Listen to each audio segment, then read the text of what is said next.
वर्णमाला व्यंजन। क से कबूतर, ख से खरगोश, ग से गमला, घ से घर।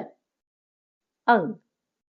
च से चम्मच, छ से छाता, ज से जहाज, झ से झंडा।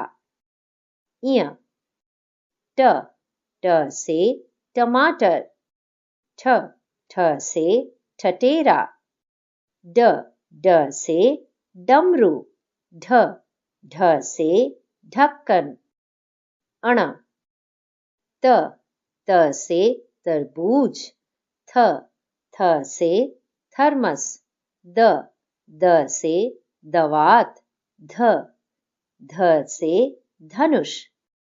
न से नल, प से पतंग, फ से फल, ब से बतख, भ से भालू, म से मछली, य से यान, र से राजा, ल से लट्टू, व से वक, श से शलजम, श से षटकोण, स से सपेरा, ह से हाथी, श से क्षत्रिय, त्र से त्रिशूल, ज्ञ से